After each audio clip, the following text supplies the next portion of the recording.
Hello everybody, it's Chibi, and today I'm here to bring you an anime review on Laughing Under the Clouds.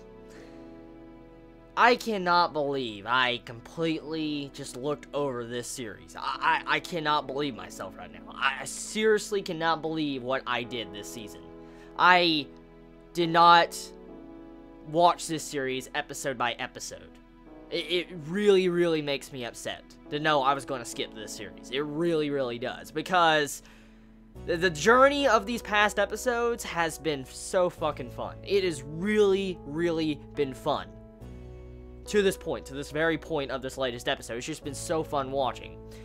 And the thing is, okay, the enjoyment value in this series is really freaking high. I just want to take a moment to say that. The enjoyment value is really good. Like, oh my god. I love the setting. That's one thing I really love about Laughing Under the Clouds. It's the setting, the atmosphere, the color palette, and the way the music is used. The music knows how to key in right at the times when it gets very freaking depressing, like in this episode, or when you see Tenka pop up above, and you see like the tunnel collapse in, and you see the sun shine, and you see Tenka looking down at his two brothers and smiling. That ending, what a cliffhanger. What a fucking cliffhanger, but still. The music, the way it keys in, it's so beautiful. I just want to say that this soundtrack, it has so much atmospheric type vibes from it. Like, it's so atmospheric. Now, the other things, okay? I just want to talk about a couple things before I dive into this actual episode review of the latest episode. I just want to give my thoughts of the series, since technically I haven't done an episode-by-episode review of Laughing Under the Clouds. I did do, you know, kind of a reaction review of episode 6 of Laughing Under the Clouds, or Crying Under the Clouds. That's what that episode should technically be called. But anyways, the series. I love the plot twist. The plot twist of the Fuma clan and Shirasu betraying the Kumo brothers. I'm like, whoa. I did not see that coming. Like, I mean, it was foreshadowed. If I look back at the previous episodes, like episode 4 and 3, it was foreshadowed that Shirasu would do something like that, but it's so hard to believe the plot twist that happened on episode 8 and 9 of this series. I was like, oh my god, because the brothers used Tenka that entire time, these past 10 years, used them just to resurrect Orochi, and, you know, like their lord, pretty much. And I'm like, the fuck? Shirasu, you're a badass, you're a fucking badass, but you doing that. You're telling me you're betraying Tenka and them. You betrayed all their trust. I'm like, that is just nasty. That is fucking crusty and nasty. Like, dude, like, what the fuck, man? Like, these guys help you. You're dying in the fucking snow. I mean, it may have been a setup or whatever, but it doesn't matter. They take care of you, help you out, treat you as if you were, like, part of their family, like a brother, and Shirasu just stabs him in the back. And I'm like, you fucking dick. I mean, at the end of the day, I think that Shirasu most likely is going to turn over to a new leaf, and he might actually not be that evil.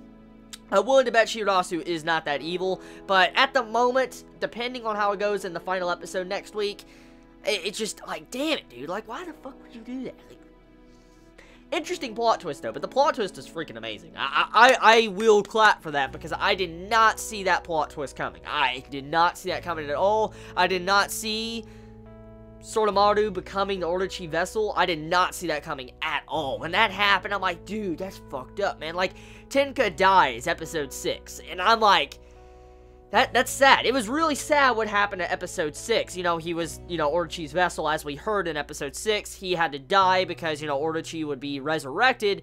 And then we find out, like, 2 episodes later that technically Orochi's not really dead. The vessel's still around, and Tenka died for nothing. And I'm like, you gotta be kidding me. So this character died for fucking nothing. It was sad and tragic, and I'm like, oh. And then episode 10. Okay, as I said in my episode 6 review, I did not want to see Tenka come back, by no means. I loved his character, but I loved what that episode stood for. The meaning in that episode, when Tenka died and sacrificed himself for his brothers, even if it was a worthless death and technically his death accomplished nothing, that death had a lot of meaning. And to see how Tenka actually comes back in episode 10, at the end of episode 10, and technically this episode, I don't know how to feel about that. I'm being straight out honest. It really ruins those emotions that I have from episode 6. I mean, I was in tears when I saw that shit. I was like, what the fuck? Like, the way he died, it was just sad, but it hits you in the heart, and it was done right. The music, the way it was orchestrated with the music, and the atmosphere with the animation and art, it was a beautiful scene, and it had a lot of symbolism to it with the overall title of the series, like Laughing Under the Clouds. It just, I loved it. I loved that episode. Best episode of the fucking series, hands down, besides episode 8 or 9, you know, when we had the plot twist with the Fuma clan. But episode 10 and the end of episode 9, I don't like that.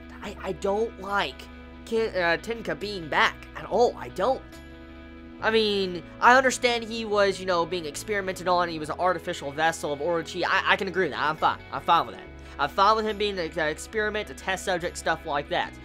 I'm fine with him if his death was technically worthless. For instance, if he wasn't the vessel, it would still had the meaning it had from episode 6. But to see how he came back, it just is like, those feels, those emotions I had, you know, for episode 6, just, like, it felt like it destroyed that. That's what it feels like. But anyways, let's move past that, okay? Because this series is fucking good. It's a fucking good series. It just, that is the only problem I have with the series. It's just my own personal nitpick complaint, because that's how I feel when I see a character die. When I see a character die in any fucking series, I don't like seeing a character come back if they had a really emotional death that meant a lot. It stood for something. It's like, never mind, I don't want to get into spoilers, but anyways. Okay, moving on. Moving on into other segments of this episode and this series in general. Okay, so apparently the only way to take down Orochi, if I understood correctly, is by severing his connection with the Kuma sword. The Kuma sword clans like swords, like their special swords or whatever, that Soromaru was gifted by Tenka in the earlier parts of the series. Supposedly that sword can actually sever the link between Orochi and the vessel. And also, we found out that Orochi is very weak against the sunlight, which makes a lot of sense if you think about it. It doesn't feel like it came out of nowhere, because it does make a lot of sense. I mean, if you look at it, Orochi always had clouds above the sky. And pretty much, it was always cloudy when he was getting close to being resurrected. And so, it kind of makes sense in, if you look at it in a different, perspective, because why would there need to be clouds above Orochi when he's getting resurrected? I mean, it might just be an evil omen, but it feels like there's more to it. And to find out that if you have the sunlight above Orochi, his vessel or something, pretty much it weakens him or it kind of kills Orochi. I don't know exactly how that works, okay? But overall, it's cool. It's really interesting to find out how it's going to go down. But at the end of the episode, pretty much, the end of the latest episode, Tenka blasts a hole in the tunnel, the sunlight shining down, Tenka smiling at his brothers, and that scene alone has so much symbolism and meaning to the title. Oh my god. Smiling under the clouds, or laughing under the clouds, crying under the clouds, like damn. The meaning of that title, and when seeing something like that, the way they had the emphasis on the sky in the background behind Tenka when he smiled, the meaning in that was powerful. Very, very fucking powerful. I won't lie. But what can I say? I really love this series. It's a really damn good series, and I really wish I would have started it sooner, but it's better late than never. Am I right? I mean, it's better to be late and start a while later, like down the road, than never start it. So, I'm glad I gave it a chance. I'm glad I watched it, and I'm glad all of you recommended me to see the series, because I do not regret catching up to the series and watching it, because it is a very, very fun and enjoyable watch.